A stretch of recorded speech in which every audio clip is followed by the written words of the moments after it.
আসসালামু আলাইকুম ভাই বোনেরা, আপনারা সবাই কেমন আছেন? আপনাকে দোয়া আল্লাহর অশেষ রহমতে ভালো আছি। দেশ বিদেশ যেখান থেকে দেখতেছেন অবশ্যই আমার পরিবার থেকে সালাম ও ভালোবাসা নেবেন। আমি হাবিবা প্রতিদিনের মতো রান্না বান্না ব্লগ ভিডিও নিয়ে চলে আসলাম। আজকে কি রান্না বান্না করতেছি চলেন আমার সাথে দেখতে থাকেন। এই যে এখানে কলার ওই যে ভিতরকার যেটা থাকে, আপনারা ভাজরা বলেন না আঠা বলেন, আমরা গ্রামের মানুষ আঠা বলি, তাকে দিয়ে আলু দিয়ে এই যে কয়েক টুকরা মাংস দিয়ে ভাজি করছি। এই যে এখানে দেখতে পাচ্ছেন ঈদের দিন আমরা মাংস রান্না করছিলাম, সেখান থেকে তুলে রাখছিলাম, সেগুলো মাংস দিয়ে এই যে এখানে আলু ঘাটি করব। এই যে এই মাংস ওর ভিতর দিয়েছি কয়েকটা, আর এই যে কয়েক টুকরো রাখছি যে আলু ঘাটি করার জন্য। কিভাবে রান্না করি আমার সাথে দেখতে থাকুন। এই তো গাই চুলার উপর পাতিল বসা দিছি, দিয়ে এই যে পরিমাণ মতো তেল দিয়ে দিলাম। এই যে কেটে রাখা পেঁয়াজ আর কয়েকটা মরিচ এই তেলের ভিতর দিয়ে দিলাম।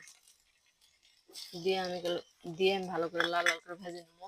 কালকে আপনাদের একটা ভিডিও আপনাদের সাথে শেয়ার করছিলাম যে আমাকে বাড়িওয়ালা বলছে বাড়িটা ছেড়ে দিতে। পরে আপনারা অনেকেই অনেক ভালো ভালো কমেন্ট করে বলছেন, পরামর্শ দিচ্ছেন যে ভাবি আপনি আপা আপনি হচ্ছে কার যে ইয়ে করেন, বাড়িওয়ালা বলেন যে আমাকে আরো কিছুদিন যাতে সময় দেয়, প্রচুর গরম, আমি তো ঘামে যাচ্ছি আর কি।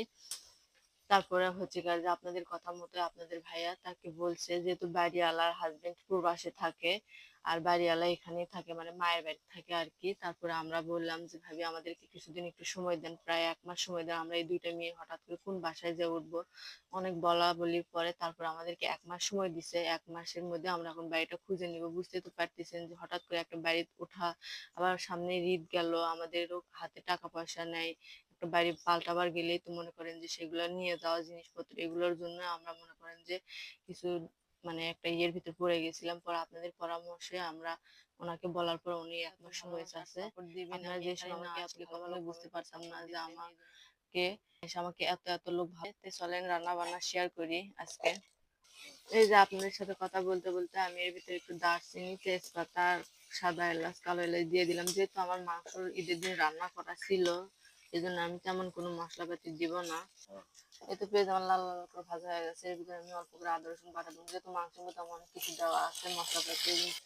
এই তো আমি আদা রসুন বাটা দেওয়ার পরে আমি এক চামচ পরিমাণ মরিচের গুঁড়ো, 1 চামচ পরিমাণ হলুদ, 1 চামচ পরিমাণ লবণ আর 1 চামচ পরিমাণ মতো ধনিয়ার গুঁড়ো দিচ্ছি। যেহেতু আমার মাংসের মধ্যে মশলাপাতি সবকিছু দেওয়া আছে, এই জন্য আমি বেশি কিছু মশলা দিইনি, অল্প উপকরণ দিয়ে আমি যেহেতু রান্না করেছি।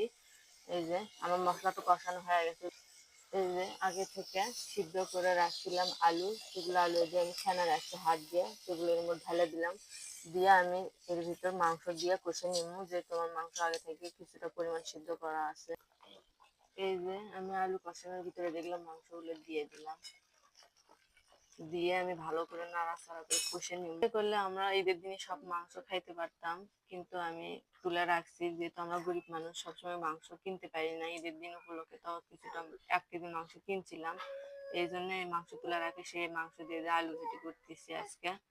কেবল আমার রান্না যদি থাকে, আমরা বগুড়ার মানুষ, আলু ঘাটি কিন্তু বিখ্যাত, এটা আপনারা আগে থেকেই জানেন। আমার রান্নার আরো ভিতর দেখছেন যে আমরা বগুড়ার মানুষ আলু ঘাটি খেতে খুব পছন্দ করি। এই তো এগুলো দেখেন কষানো হয়ে গেছে, কালারটা কিন্তু খুব সুন্দর আছে মাশাল্লাহ। যেরকম মজলিসের ঘাটি রান্না করে সেরকম আছে, বিয়ে বাড়ি যেরকম রান্না করে আলু ঘাটি সেরকম কিন্তু কালার আছে। কালারটা খুবই সুন্দর আছে, আমিও ভাবিনি যে এরকম কালার আসবে। আমার কষানো হয়ে গেছে, নেওয়ার পরে আমি এই যে পানি দিয়ে দিছিলাম, দিয়ে আমার রান্নাটা হয়ে গেছে। রান্নাটা কেমন লাগলো, যদি ভালো লেগে থাকে অবশ্যই একটা লাইক, একটা কমেন্ট, সাবস্ক্রাইব করে আমাদের পাশে থাকবেন, ভালোবাসার সাপোর্ট দিয়ে এগিয়ে নিয়ে যাবেন। আজকের মতো আমি হাবিবা এখানেই বিদায় নিচ্ছি। আল্লাহ হাফেজ সবাইকে।